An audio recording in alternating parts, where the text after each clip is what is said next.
Welcome to Full PreFrontal, the show that exposes the mysteries of executive functions. This show is a collection of conversations about the role of the prefrontal cortex, which impacts your focus, planning, problem-solving, emotional balance, and independence. These conversations will introduce mental tools that will empower you to shift your mindset for a successful life. And now, here's your host, Sucheta Kamath.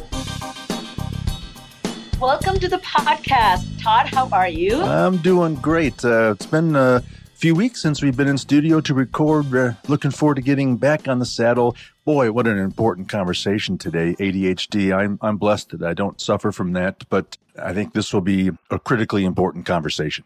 Certainly. And I too am grateful for not having ADHD, but I will tell you, being in practice for the last 20 years, one of my favorite group of children and adults to work with is children and adults with ADHD. They are very colorful. They are very exciting, engaging, little off, little bonkers, but that's what makes life very interesting.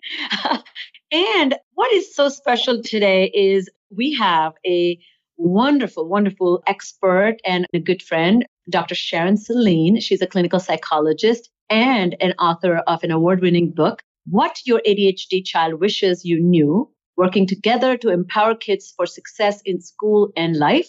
And she also has very interesting ADHD solution card deck, which is a very cool thing to use and have as a desk reference, so to speak. She specializes in ADHD, learning disabilities, mental health issues that affect children, teens, and young adults, and as well as families. One of the wonderful things she's offering to the world is this incredibly thought out and well-organized way of thinking about ADHD at a global level. She is a regular columnist for ADDitude.com and psychologytoday.com. I have been a reader of her contributions. She was so generous to send me a copy of her book. So I have my personal copy directly from the author, which always revere. And finally, one thing that today she's going to help us understand, and you will see as she speaks, that she has an incredible love for this particular group who experiences a lot of stress, anxiety, and isolation because of ADHD. She believes that it is a confusing maze to deal with ADHD. And so she helps families navigate with information, direct guidance, positive messaging, and a very carefully thought out strategy. So it's my greatest pleasure to invite Sharon to the podcast. Welcome. Thank you for that beautiful introduction. And I am thrilled to be here. I loved meeting you briefly at CHAD. We started chatting right away. We just are two excited, smart women, and we love talking about things related to executive functioning and helping people. So I'm just thrilled to be here and honored, of course. Thank you, Sharon. So I've been asking this question of all my guests. Particularly, I look at executive function as 7 blind men with blindfolds looking at an elephant. And so each field of expertise taps into executive function a little bit differently. And my own experience comes from envisioning that I'm the fan that removes the blindfolds and looks at the big picture of executive function. And you as a psychologist, particularly clinical psychologist, have much, much deeper understanding. And one special thing you bring to the table is intervention. But before we dive into the topic, tell us a little bit about your own executive function and how were you as a student and a learner? What did your self-regulation look like? Well, that's a great question. I have some questions about the blindfolds and the elephants, but we'll have to come back to that.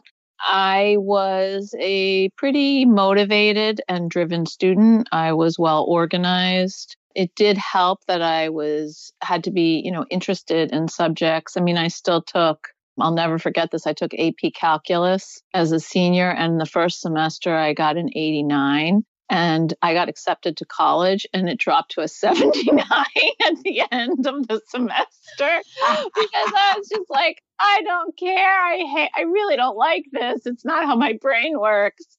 And I remember the teacher, Mr. Drews, said to me, Sharon, you were doing so well. What happened to you? And I looked at him right in the eye and I said, Mr. Drews, I was accepted to college and there are no requirements and I am never taking calculus again. Oh my God, I love that story. So you pretty much had an on and off switch to your executive function. Great self-regulation there. It just sort of slowly went off in that area. So I would say in terms of my executive functioning, the way I look at it now is that pretty strong in most areas. Sometimes I have trouble with shift flexibility, but I can't tell if that's because I've been a mom who's run a family and tried to manage so many things that when things, don't work out or they're more complicated, that's a little challenging. I sometimes have difficulties with my time management. I think I can accomplish more than is humanly possible in a given amount of time. So I overestimate my capacity and I underestimate how long the tasks will take. But none of those are as significantly problematic. The challenge for me is around emotional control. And I think that's because I run on the anxious side and I come from a long line of neurotic Jewish women with big feelings. I'm one of those people, I wear my heart on my sleeve. So, and particularly at my stage of life, which is the same as your stage, our bodies change. And so it can make managing those emotions a little bit more challenging. In fact, I went to a training a long time ago with Russell Barkley, and he said women going through menopause are like women who have ADD. Yes. Struggling in that way. And I thought, when I got there, yep. That's true. But I grew up in a family with a brother who had undiagnosed, untreated ADHD.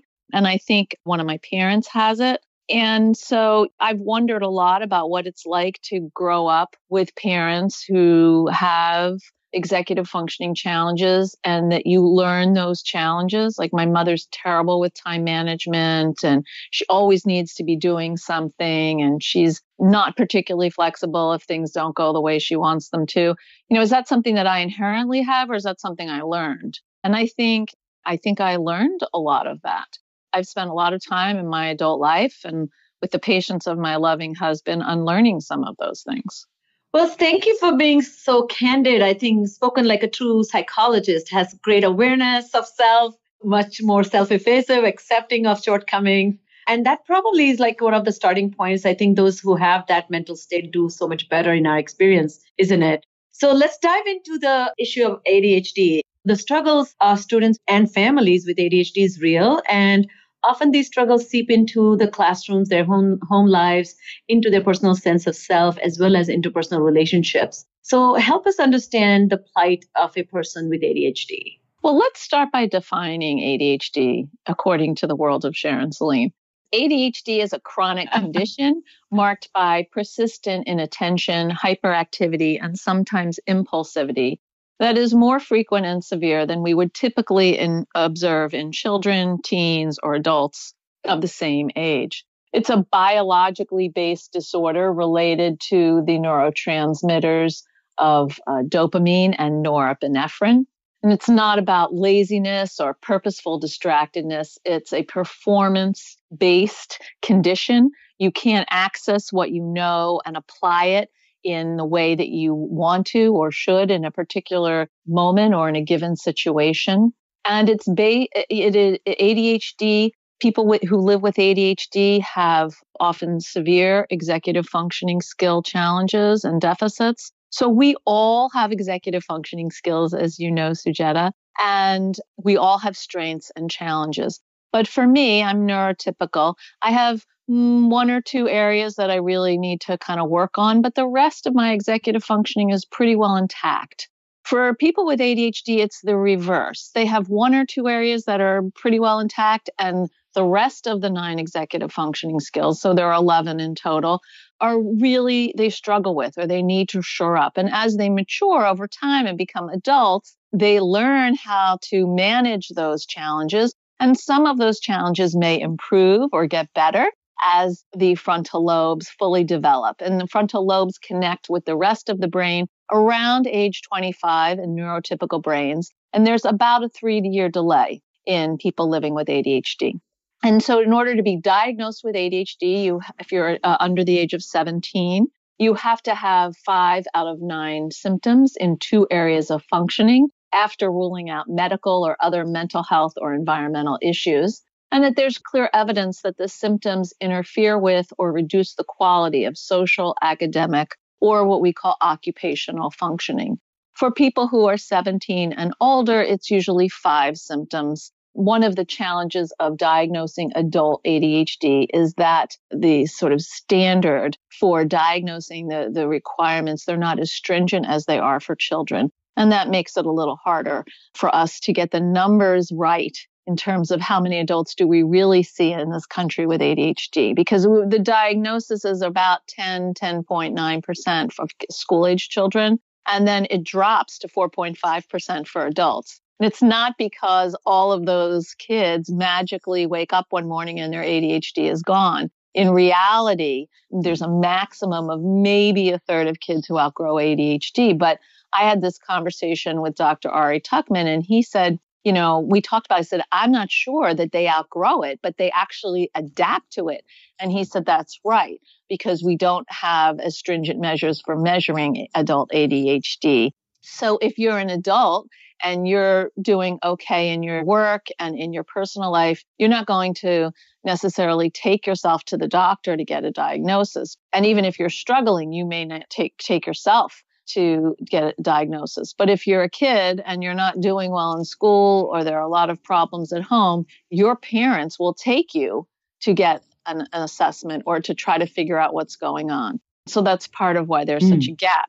Thank you, Sharon, for going into the depth of it, because it is disconcerting to me that we are in 2020, and yet I cannot tell you the number of parents tell me that they have known that their child has ADHD since age 2. But it isn't until they show up in somebody's office like mine that they hear the term executive function or dysfunction for the first time. So there's certainly a gap in delivering this information about ADHD equals executive dysfunction and to look for signs of mismanagement. But I'm seeing that they wait for mismanagement to reach a boiling point, and only then they're either looking for explanation, or for parents and teachers, all these are some particles free floating in the universe. They have not put them together to formulate this idea of what this cohesive thing means. I have a question about what you just said about this. Help people understand that meeting the criteria issue with diagnosing ADHD. We do not diagnose ADHD by drawing blood,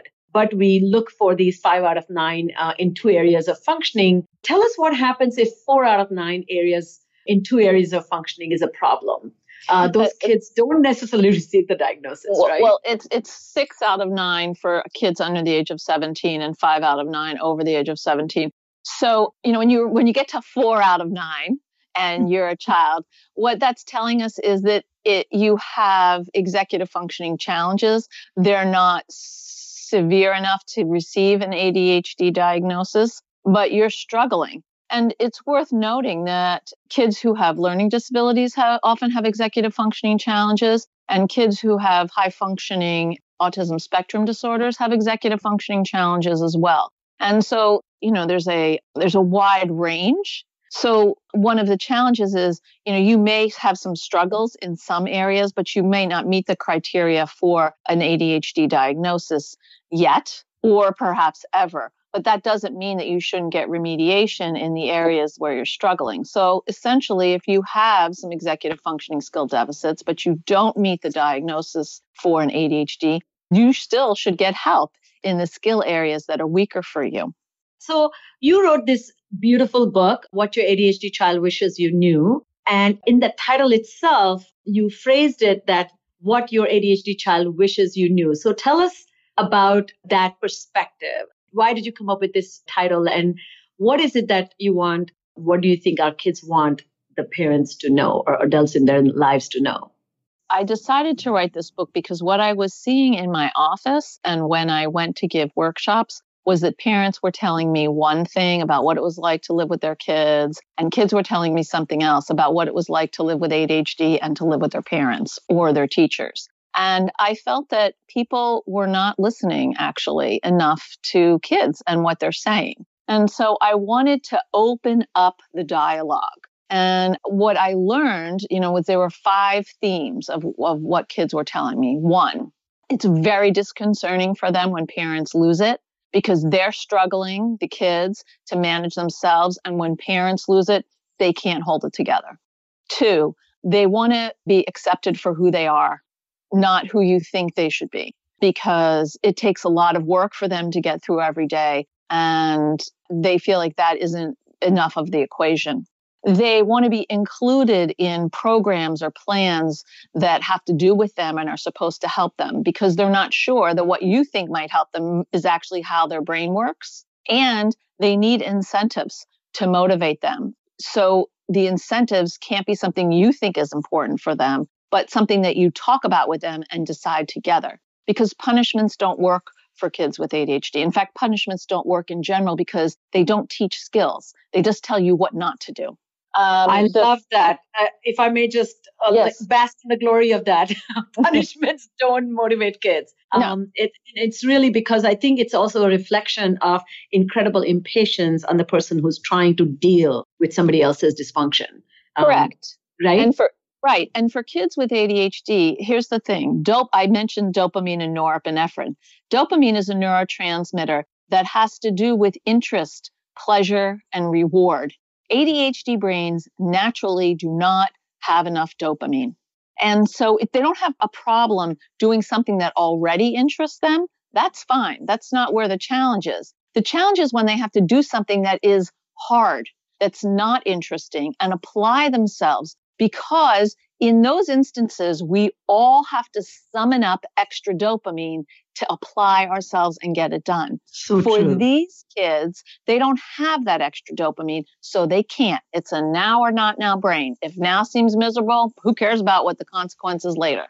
So that's something that we have to keep in mind. The other two things they told me were it's very hard for them when adults say they're going to do one thing and do something else. And they need more encouragement. Kids with ADHD feel like they're trying to do the right thing. And unless they get it right, nobody notices. And sometimes when they do get it right, nobody notices because it's expected of them. And so I call this efforting.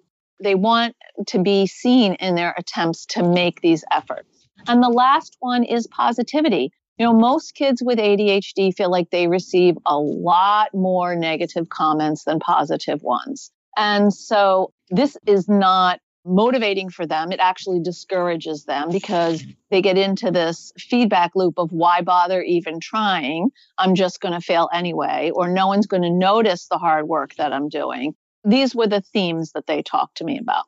I love that. And I think the merit to your work is that the hands-on experience. And I love that the way you also have written, you have these vignettes that you weave into telling a story as well as telling the message behind that story. Because I think good, well-meaning people are looking at resources as educate me, inform me, and then I will filter that and through my personal lens of what is doable for me and what's not doable for me. So they're so focused on who they are and not what the need is. And that's why I really like this idea that you were talking about. So, for example, I'll give you your own quote. You said that when kids meet defeat, it's because they don't see other choices for themselves in that moment. This perspective can be hard for our adult minds to grasp. So please tell us a little bit how you go about inviting parents or adults in the child's life to shift their own perspective while dealing with children's failures. The themes that I recounted earlier, I transformed these into what I call the 5 C's of ADHD parenting: self-control, compassion, collaboration, consistency, and celebration. And so if we want to transform defeat into something more positive, more productive, then we need to rely on these 5 C's. We need to manage ourselves first. We need to manage our frustration and disappointment and not lose our temper with our kids. It's like putting the oxygen mask on yourself first on an airplane and then on your child. You center yourself and then you can help your child. Compassion. We have to meet our kids where they are and offer them understanding and empathy. Often the things that are hard for them or that they can't do or they forget, it's not because they wake up in the morning and they think, oh my goodness, how am I going to mess up mom's day by forgetting my lunchbox? They don't do that, right? They just forget the lunchbox. And so sometimes it's hard as a parent, you're like so angry again that this happened. We forget that. And we compare our kids. Like if you have a kid who's neurotypical and a kid with ADHD, the kid with ADHD, there'll be this sort of either verbal or nonverbal messaging about why they're not like the other child. And that's really hard for kids. And this idea of efforting. So then we have collaboration. You're going to work together for solutions to problems you both identify and use incentives that matter to kids. And consistency. And what consistency is that you're going to do the best you can, given the resources you have, just like your kids are doing the best they can, and try to do what you say you're going to do. Not all the time, there's exceptions, but more times than not. And you're going to notice when kids are actually trying to do something that's hard for them. They may not finish their homework, but they sit down and they give it a good 20 minutes. That's progress. It's a really beautiful point. Two things that strike to me about this consistency. So there's an apple and there's a tree. So we know the genetic component of element of ADHD. And so the parents may or may not have managed their own ADHD or have not received a diagnosis. Or I see often, particularly if a highly organized, well put together type A parent is married to an ADHD flower child parent, and then they produce this beautiful child who does not have these organizational traits or these impeccable executive function traits, then that parent is really hard on that child. And then the flip side of that, a parent who themselves may have these challenges do not do a good job with follow through. And that creates incredible sense of just diciness in the whole home environment. And there's no sense of stability or anchoring. And the last thing you said about not noticing, that takes me back to this idea of ADHD and attention. I read this somewhere recently that the best gift that you can give somebody is attention.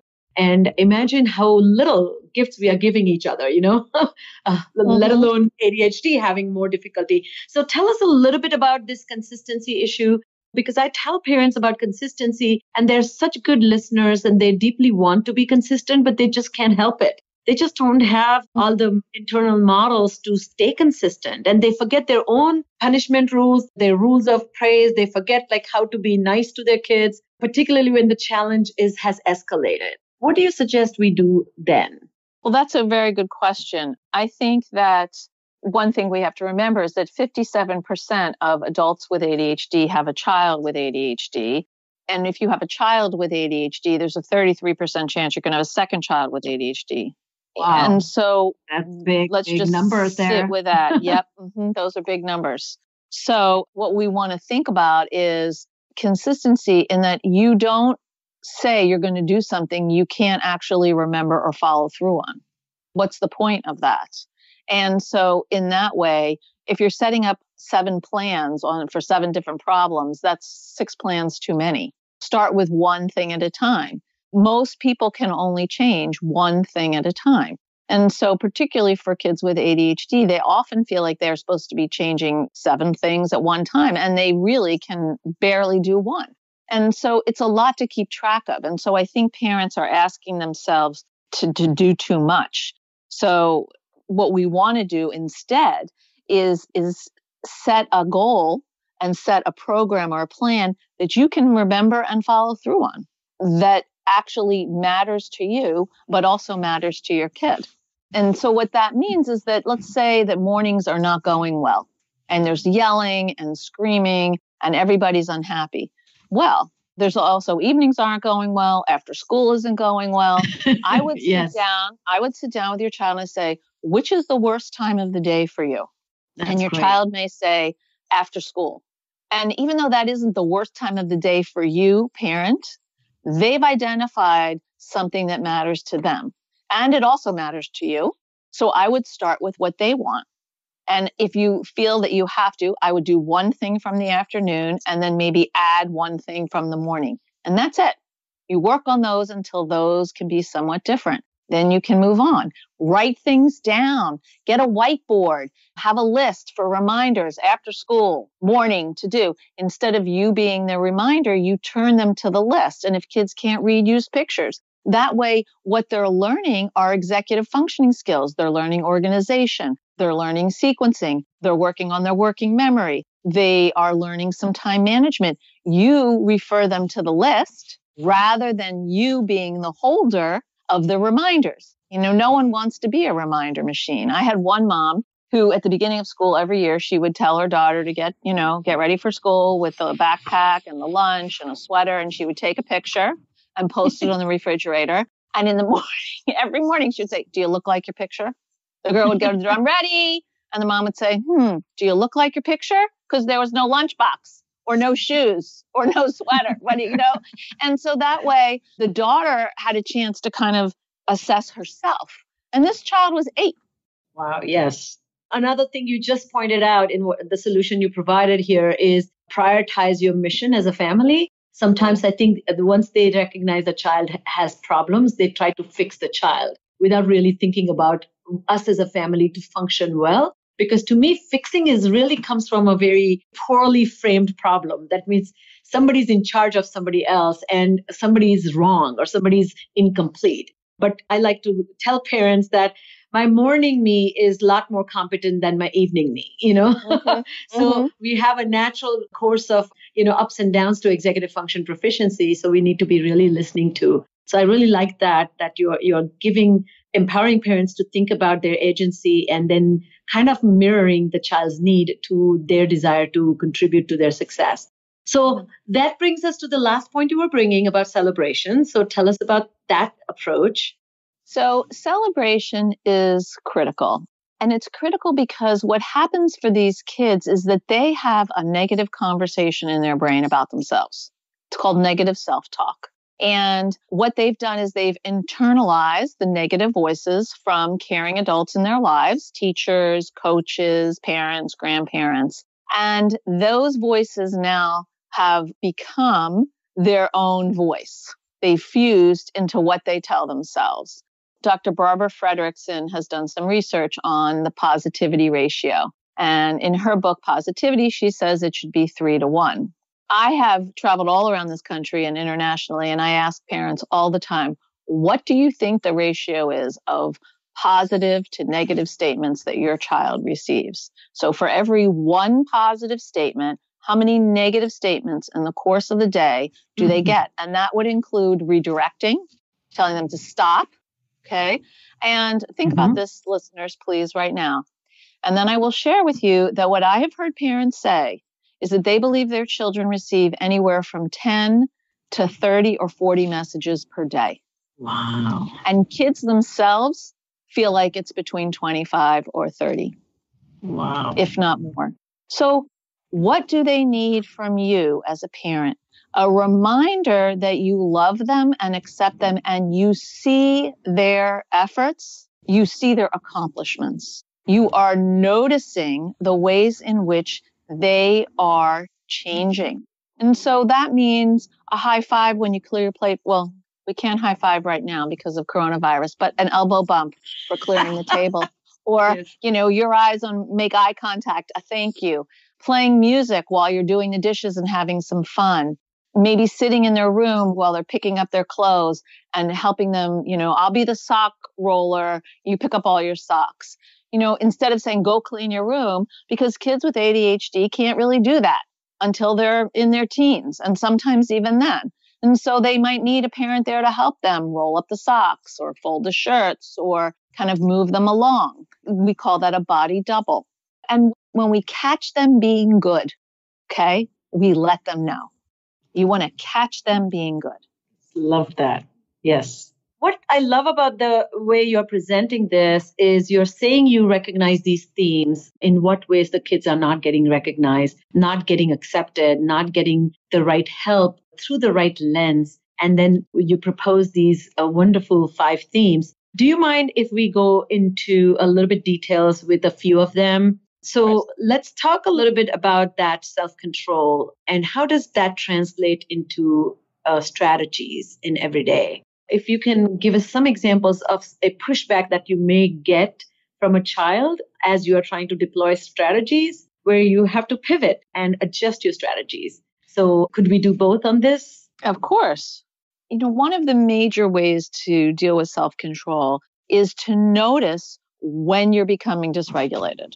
Yes. What happens when you become dysregulated? Do you get a knot in your stomach? Does your energy sort of flow up into your head? Do you start to speak loudly? Is your heart rate increase? Are you sweating? What happens when you start to get activated? And that is the signal for you as the adult that you need a time apart. And what are you going to do during that time apart? You're going to take some deep breaths, maybe stick your head outside or take your body outside to breathe a couple deep breaths. Go to the bathroom, wash your hands, look in the mirror and say, you've got this. Whatever it is that you need to do to bring yourself into a more settled and calm position.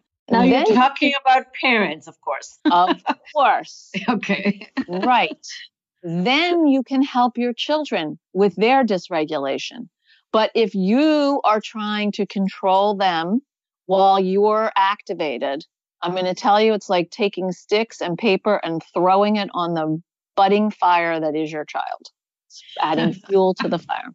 So yes, I love that. Yes. Right. So what we want to do is set up meltdowns for success in advance. So what are we going to do when there's a meltdown?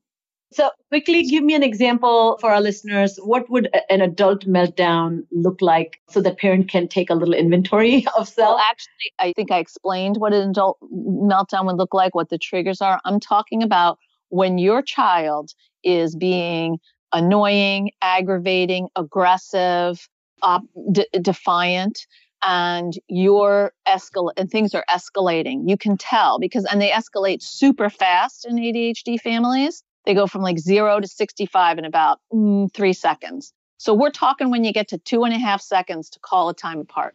And that time apart has to be planned when people are not in the middle of an episode.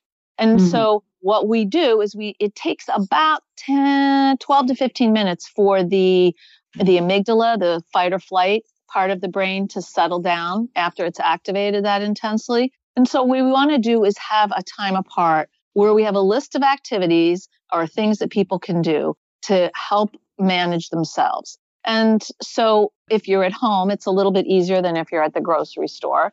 But again, you need to have an agreement. At the grocery store, if you start to have a meltdown, we're leaving. Like, I'm not going to buy any groceries at all. We're just going to walk out and go into the car. And you can scream the whole way, but I'm not going to stay in the grocery store. We're just going to leave.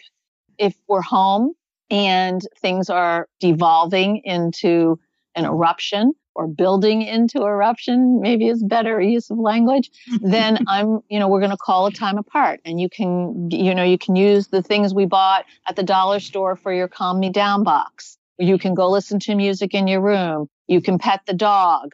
We agreed that I could sit on the couch and read you some stories, even though as a parent, the last thing I want to do is be near you. You've told me that helps you calm down. So you have things to rely on rather than pulling it out of some magic hat in the moment when you can't think very clearly either because you're angry. Yes. This is hard for me to do. This is hard for all of us to do. I moved my daughter out of her dorm yesterday because of this virus thing, and she was not the most pleasant person. And I was so good because I said nothing to her about it. We drove all the way down and she was cranky. And we got to where she's living and I went into the kitchen and I packed up all the groceries and she went into her room. And when I had packed up all the things from the kitchen, I went into her room and said, I've packed everything up. What would you like me to do next? And she looked at me and she said, thank you so much. I'm sorry I was cranky in the car. Oh. Could you work on my books? And I practically did my happy dance right.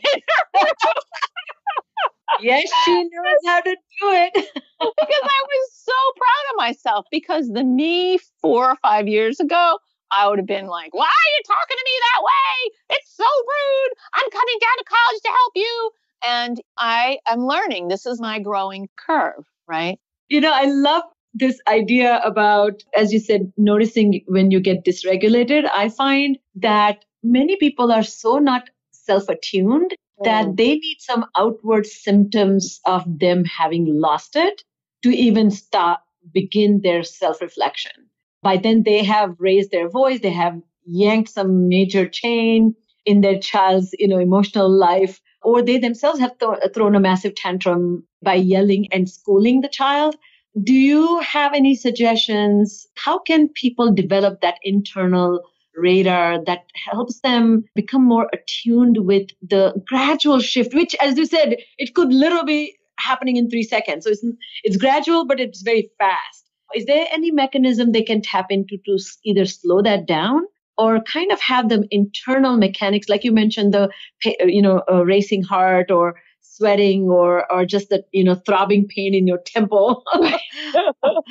Your neck hurts. I want to murder you.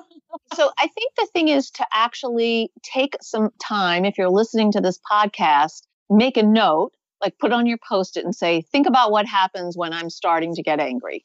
Make a Post-it write that down, and then get a second Post-it and write down some of the things that you notice happen when you're starting to get angry, and put that up in your bathroom mirror or someplace where you can see it. And you can refer to it to remind yourself each day, these are the signs when I'm veering off. Because as an adult with our mature frontal lobes, we have a much better chance of managing ourselves than our 9-year-olds do. Like, forget it.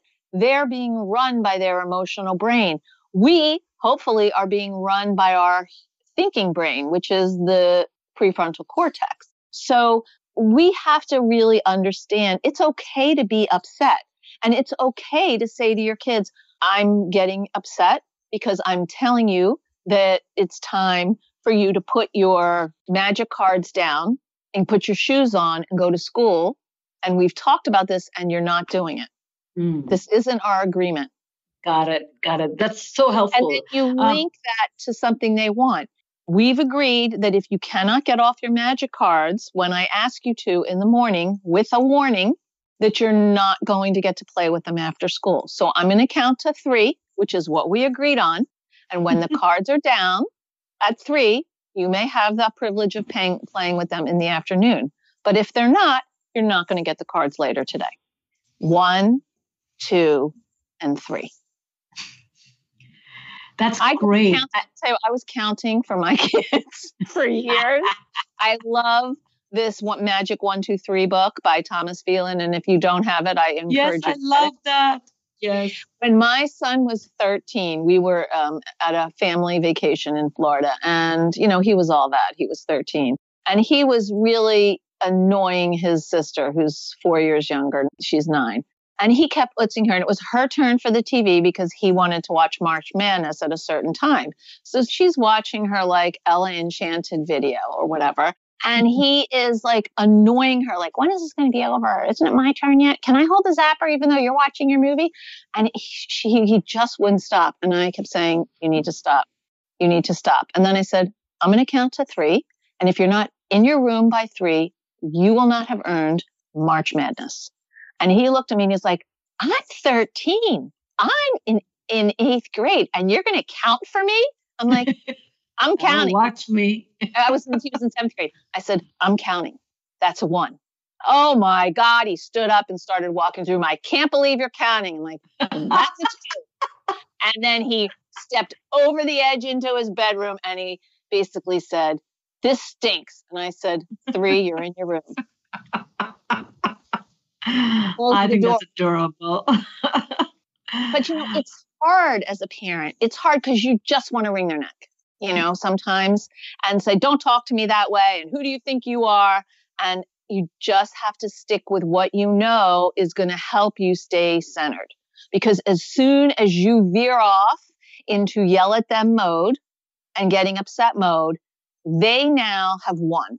They have offloaded all of their upset onto you. You're now carrying it around and exploding. And so the focus is now on you as the exploder. And sad to say, I did this way too many times, which is part of why I'm trying to teach parents something different.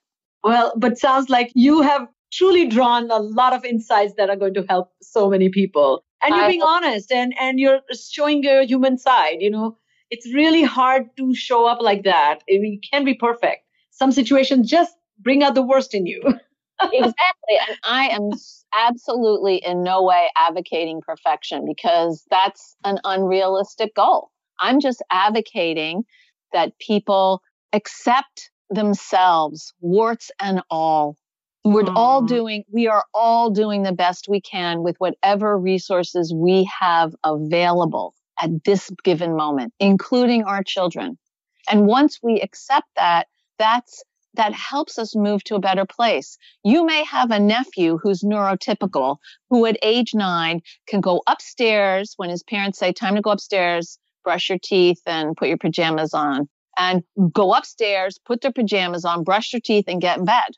And your 9-year-old daughter may not be able to make it to the stairs. Yes. Because your 9-year-old daughter in executive functioning years in this way is actually 6. And would you expect a 6-year-old to go upstairs and put on their pajamas, brush their teeth, and get in bed alone? No, you would not. Exactly. So that's part of how we have to conceptualize things. So as we come to an end of our discussion, I can't believe the time has just flown. I can talk to you for hours. I hope you know that. I want to know, we address these emotions. What is the big picture that you want parents to know and remember as the kids are behind in their skills and as they themselves may be, on their A game or sometimes totally off their rockers? What should be the family's mission as they go through life by wanting to raise children and anchoring, togetherness, even through times of difficulty, whether you have neurotypical or neuroatypical children? What's your big picture? This is a good question because this is about this is related to the defeat question as well. So what we want our kids to feel is connected to us, to have a positive connection to their parents, to see their parents as their allies in taking on and figuring out how to bushwhack your way through the forest while living with ADHD. Okay? That's really what we're talking about, because they can't get there on their own. And so they will hit defeats. They will, because we learn through our defeats, right? Yes. We learn through our struggles. I was grocery shopping recently and I ran into this 9th grade biology teacher at our local high school. And we shared a student. And I said, I think about you all the time because of the student we shared. And he said, I know exactly who you're talking about. This has been 6 years, 7 years. Yes. And, and the reason he remembers is because this student had failed bio the first year and had to repeat it and studied very hard for the first bio test of the year and failed and came into my office and said, I'm not even going to bother trying. What's the point? I failed again. I'm just going to fail this year. And I said to her, hold up. Something's different this fall than it was last year. What do you think that is? And she said, I don't know. And I said, well, you're looking at her. Aww. Right? You're here with me. We are going to come up with a strategy. So I said, I would like you to go back and meet with your teacher after school and ask him what kind of studying would be more helpful than what you're doing. Show him what you did and what maybe is missing. And she said, I'm not doing that. And I said, why? And she said, because I don't want to ask him. I said, okay, I will email him with a warning that you're going to approach him to stay after school to get some help. All you have to do is show up. Could you agree to that? She said, yes. And she did, because the incentive was a cookie and a hot chocolate from the cafe near my office. And she came in the next week. I mean, I'm sort of joking, but not totally. That wasn't the only incentive, of course. She came in the week, and she said, I went to see him. And I said, how was it? And she said, well, he showed me what I was missing. And he told me if I could get the things wrong on the test that I missed, I could get some credit. And then they made an agreement that she would come once a week after school and he would assist her in what she was missing. Because this is a kid who was diagnosed as a sophomore in high school with dyslexia and ADHD. Oh, wow. Yeah. That year, I'm just going to tell you because this is an amazing story. At the end of that year, she made second honor roll. She was the first person in her entire family to ever make the honor roll. Oh my goodness. Yeah. I'm getting goosebumps. Oh, wow. Right. So that's why we have to be with our kids. And I brought her mom in and her dad. And I said, this is what we're doing. This is our plan. This is the homework that we've set up. Here's the support that this girl would like from you.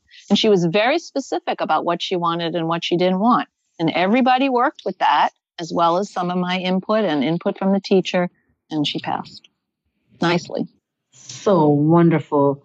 Yeah. So you're truly like, I always imagine the work we do as Highway 1 in California, there's a big, massive rock on one side and the guardrail. We are the guardrail because they are going to bump into the road. The road is very curvaceous. The rock is very solid, but thank God for the guardrail, and that's the only thing we can offer, and teaching them a little bit about maybe slowing down as they take an inventory of the road itself. But Sharon, this was so exciting, powerful, very optimistic, full of, the message of hope and positivity. So I really appreciate you coming on today and sharing your wisdom. And it's so fun to learn from you. So I can imagine all those kids who work with you and the families are so lucky to have you. Thank you so much. Thank you so much, Sujata.